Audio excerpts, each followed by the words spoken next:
The Aborigines were deemed to be subhuman, little more than animals, which was to justify not only the theft of their land, but their extermination.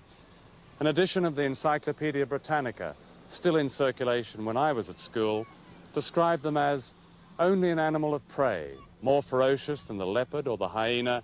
He devours his own species. So they were hunted and raped and massacred. And few doubted at the time that genocide was official policy. A government report in the 1850s spoke of the success of poisoning Aborigines, 100 of them laid out at a time. But until quite recently, little of this was even acknowledged. In Tasmania, the Aborigines were said to have died out. In fact, they were hunted along with kangaroos and almost wiped out.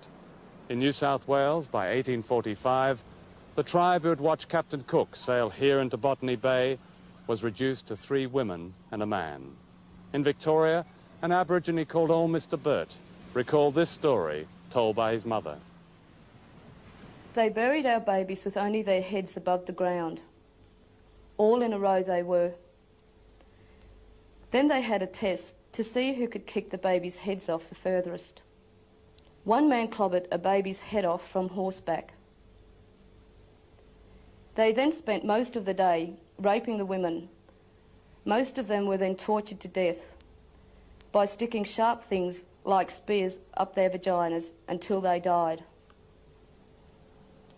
They tied the men's hands behind their backs, then cut off their penis and testicles, and watched them run around screaming until they died.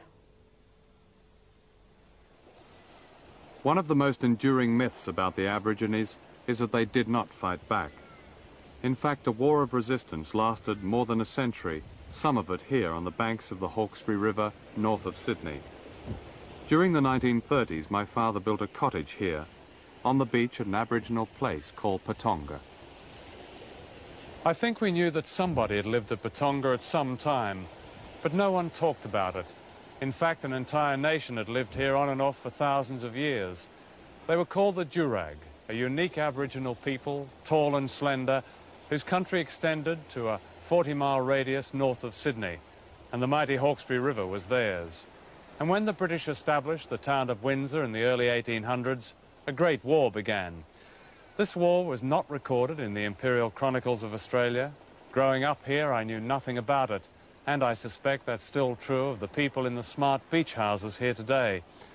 And yet the Jurag inflicted on the British a casualty rate greater than that sustained by the Australian Armed Forces during all of World War II. And finally, after 22 years, outnumbered and without guns, they went down fighting to the last man, woman and child, a complete nation. Today, in a land of many cenotaphs and war memorials on which invariably is written, "Lest we forget," not one of them stands for those who fought and fell in their own country. By the 1920s, the British invasion had caused the deaths of at least 250,000 black Australians. Genocide on a massive scale. But this fact remained suppressed, except in the living memory of those who survived. Here in the Northern Territory, in the great isolated heartland of Australia, the killing of Aborigines continued well into the 20th century, and most of these also remained secret. However, in 1928, 150 miles from Alice Springs, a gang of police and cattlemen massacred at least 50 Aborigines, perhaps many more, and word got out.